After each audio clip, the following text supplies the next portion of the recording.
তোমরা কি জানো কিভাবে গিট মারতে হয়? জানো না তো? চলো আজ তোমাদের দেখায় কিভাবে গিট মারতে হয়। তো দেখো আমি গিট মারা মেশিনে চলে এসেছি। এই যে সেই মেশিন যেখানে শুধু গিট মারতে হয়। তো দেখো তোমাদের দেখাই আমি। তো তোমাদের তো দেখিয়েছি আমার মেশিনে যে মালটা হচ্ছে, সেটা তো তোমরা দেখেছো গাড়ি করে তুলে নিয়ে আসা। হ্যাঁ, তো সেই গাড়ি করে তুলে নিয়ে এসে এখানে নিয়ে আসে। এখানে নিয়ে আসার পর বড় বড় গোলা হয়, আর গোলাগুলো গিট মেরে মেরে তৈরি করে। দেখো এই গিটটা আবার সেই গিট নয়, এই গিটটার নাম হলো আবার চায়না গিট। সবাই বলে যে চায়না মালের গ্যারেন্টি নেই, কিন্তু এই চায়না গিটের প্রচুর টেম্পার। এই আমাদের বাংলা গিটের থেকে অনেক ভালো।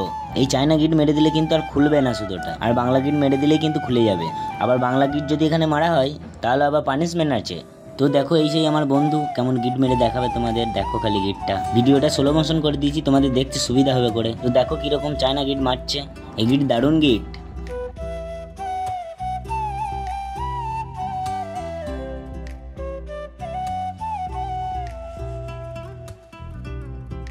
তো তোমাদেরকে চায়না গিট মারা দেখালাম, আর ভিডিওটা ভালো লেগে থাকলে লাইক কমেন্ট শেয়ার করে দিও প্লিজ।